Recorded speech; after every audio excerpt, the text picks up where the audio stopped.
हमें अपनी बेटी और बहनों को भी मजबूत बनाना होगा और इन्हें ऐसे हालात में आवाज उठाने की हिम्मत देनी होगी। हमें अपने बेटों को भी सिखाना होगा कि रिश्तों का एहतराम क्या होता है और औरत कोई महज एक शय नहीं है बल्कि एक मुकम्मल इंसान है जिसे इज्जत और तहफ़्फ़ुज़ की जरूरत होती है। अस्सलाम वालेकुम दोस्तों, आजकल पाकिस्तान में क्या हो रहा है? हर रोज एक नई दहला देने वाली खबर, एक नया जुल्म, एक नई सी सख्ती जिंदगी, ये हमारे माशरे को किस सिमत ले जा रहा है। कराची की 19 साला शांति जो दुल्हन बनकर ससुराल गई थी, मगर इसे क्या खबर थी कि सुहाग रात ही इसकी जिंदगी की सबसे खौफनाक रात बन जाएगी। सिंदगी दारुल हुकूमत कराची में शादी के महज 2 रोज बाद ही शांति को अपने जालिम शोहर के हाथों मुबैना तौर पर जिनसी तशद्दुद का निशाना बनाया गया। ये तशद्दुद इतना हौलनाक था कि इसकी जान ले गया। FIR के मुताबिक शांति को लुतिफिल गैर फितरी जिनसी ज्यादती का निशाना बनाया गया और जिस्म से कई ऐसे अज़ाब भी काटे गए।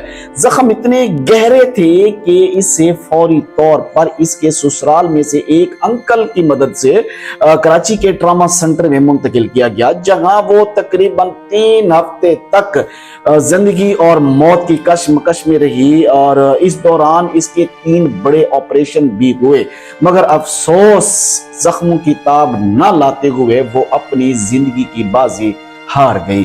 ट्रामा सेंटर के हुकाम ने पोस्टमार्टम के बाद इसकी मैयत को इसके वरसा के हवाले कर दिया गया, जो अपनी बेटी की आखिरी रसूमात के लिए इसे जिला सिजावा ले गए गए। कराची पुलिस सर्जन सुमैया सैयद ने इब्तदाई तिब्बी मुआयने में इस बात की तस्दीक की है कि शांति को पुरतशद्दुद एनल सेक्स का निशाना बनाया गया। मौत की हतमी वजूहात जानने के लिए पोस्टमार्टम किया गया है, जिसकी रिपोर्ट आना अभी चंद रोज यानी बाकी है, चंद रोज में सामने आ जाएगी। यह वाकया सिर्फ एक लड़की की मौत नहीं है बल्कि हमारे माशरे के गहरे जख्मों की निशानदेही करता है। यह सिर्फ एक शांति की कहानी नहीं है, ऐसी कई शांतियां हमारे इर्द गिर्द मौजूद हैं जो खामोशी से जुल्म सहती रहती हैं। क्या वजह है हमारे माशरे में ऐसे घिनौने वाकयात रोज सामने आते रहते हैं? क्या हम अपने नौजवानों को बर्दाश्त, एहतराम, इखलाकियात की तालीम देने में नाकाम हो रहे हैं? ऐसे वाकयात ना सिर्फ मुतासरीन की जिंदगियों को तबाह करते हैं बल्कि पूरे मुआशरे में खौफ और अदम तहफ़्फ़ुज़ की फिजा भी पैदा करते हैं। हमें बहैसियत कौम इस मसले को संजीदगी से लेना होगा और इसके खिलाफ एक मजबूत मौक़िफ़ इख्तियार करना होगा।